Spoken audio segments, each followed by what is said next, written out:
Respon STY di tengah TC kualifikasi Piala Dunia 2026, pemain Liga Portugal siap bela Timnas Indonesia. Ultras Garuda perketat keamanan pemain. Simak informasi selengkapnya sebagai berikut.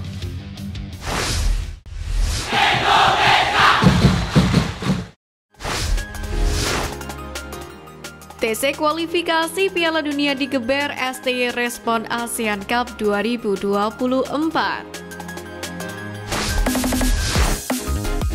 Polemik ASEAN Cup 2024 yang akan bergulir pada akhir tahun mendatang turut membuat Sintayong buka suara di tengah TC jelang kualifikasi Piala Dunia 2026. Sebagaimana diketahui, hasil drawing menempatkan pasukan Garuda di grup B ASEAN Cup 2024 bersama dengan Vietnam, Laos, Filipina, dan Myanmar. Ajang tersebut pun akan berlangsung pada 21 November hingga 23 Desember 2024.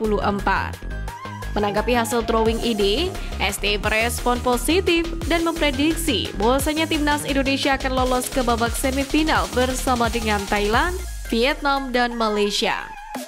Menariknya, jika lolos ke putaran ketiga kualifikasi Piala Dunia 2026, Timnas Indonesia memiliki jadwal yang cukup padat pada November ini.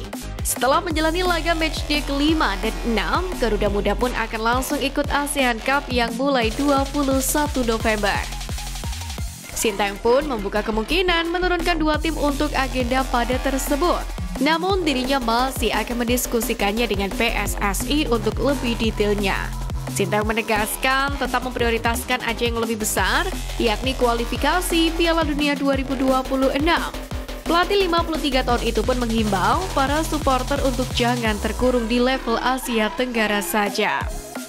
Jujur nggak tahu Piala AFF perlu diraih atau tidak, tapi yang pasti AFC lebih besar dari AFF. Saya mohon kepada semua pihak jangan terkurung hanya di Piala AFF saja.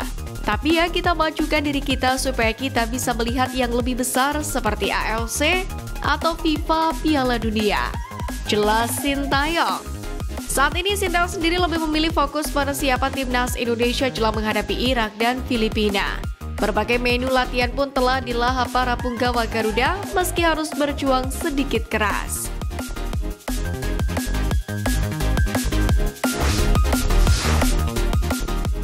Fakta TC skuad Garuda jelang hadapi Irak dan Filipina. Pertama, Ultras Garuda perketat keamanan pemain. Pelatih Timnas Indonesia Sintayong menegaskan bahwa permintaan pengamanan ketat di hotel tempat menginap para pemain datang darinya. Hal ini dilakukan karena para pemain mengaku terganggu pada waktu istirahat. Pengamanan ekstra ini merupakan hasil evaluasi dari kegiatan Timnas Indonesia yang sebelumnya, di mana para penggemar yang didominasi oleh kaum hawa dengan leluasa berada di area lobi hotel untuk meminta foto para pemain. Dalam video yang beredar di media sosial, tampak kelompok supporter Ultras Garuda pun turut membantu petugas keamanan untuk mengawal para pemain saat menjalani pemusatan latihan. Kedua, Ivar Jenner ungkap latihan keras ala STY. Gelandang Timnas Indonesia Ivar Jenner mengungkapkan beratnya menu latihan perdana dari pelatih Sintayong. Menu latihan pada hari perdana ini adalah fokus latihan penguatan fisik, salah satunya dengan memutari setengah lapangan selama kurang lebih 30 menit. Pada pola latihan ini, dua punggawa Timnas Indonesia Yance Sayuri dan Deite Jeon sampai tak bisa melanjutkan latihan karena cedera. Sementara itu, striker Dimas Derajat juga terlihat tidak mampu mengimbangi pola latihan fisik ini dengan beberapa kali tertinggal dari rombongan pemain. Ivar Jenner mengaku kesulitan menjalani latihan perdana lantaran baru saja menjalani liburan dan sempat mengeluhkan cuaca panas di Jakarta. Ketiga, STY bocorkan nasib Elkan Bagot. Sikap dingin ditunjukkan oleh pelatih Timnas Indonesia Sintayong ketika ditanya soal Elkan Bagot dalam latihan perdana Timnas Senior di lapangan Besdaya, Jakarta. Pelatih asal Korea Selatan itu menegaskan media seharusnya bertanya kepada sang pemain. Dalam sebulan terakhir, kabar menyebutkan jika hubungan STY dan Elkan Bagot tengah renggang.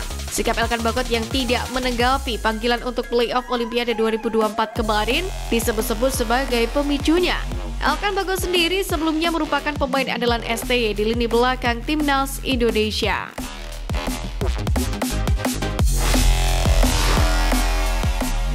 Ungkap kelebihan, pemain Liga Portugal siap bela Indonesia.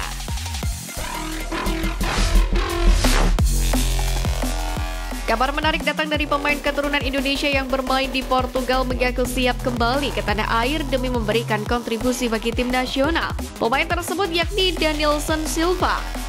Diketahui pemain bernama lengkap Danilson Soares Silva ini merumput bersama SC Olhanense di kasta kelima Portugal, Liga Algarve. Masih berusia 22 tahun, Danilson Silva bisa bermain di dua posisi sekaligus, yakni gelandang bertahan dan gelandang serang. Sebelum mentas di Liga Portugal, pemain berpostur 180 cm ini pernah tercatat sebagai pemain klub Belanda yakni Feyenoord U17, Feyenoord Youth, Excelsior Jets, dan Excelsior U21. Menariknya, darah Indonesia Danilson Silva mengalir dari neneknya yang lahir di Bandung, kemudian memutuskan hijrah ke negeri kincir angin saat masih berusia 9 tahun dan menetap di sana hingga kini. Sontak saja, program naturalisasi yang digalakan oleh PSSI dalam 2 tahun terakhir telah menarik minat Danilson untuk menjadi WNI. Ia ingin mengikuti jejak Rafael Struijk, Justin Hubner, dan Nathan Joon. Terlebih, Rafael Struijk dan kawan-kawan baru saja mengantarkan timnas Indonesia U23 ke semifinal Piala Asia 2023-2024, sebuah pencapaian bersejarah bagi Indonesia. Dikutip dari kanal Yusa Nugraha, Danilson Silva menunjukkan kemampuannya di lapangan dan mengirim sinyal kepada PSSI dan pelatih Sintayong. Oh, ia cocok untuk timnas.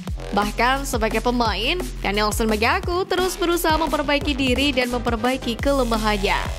Kekuatanku adalah menjadi pemimpin, dengan atau tanpa ban kapten. Operan terobosanku juga sangat bagus. Aku harus memperbaiki duel udara. Aku cukup pintar, jadi aku berusaha menghindari duel dan merebut bola saat lawan ingin passing.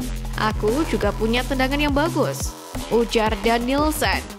Danilson sendiri berharap bisa segera dinaturalisasi karena memiliki darah Indonesia dari neneknya. Ia mengaku bangga terhadap Indonesia usai sang nenek menceritakan semua tentang tanah air.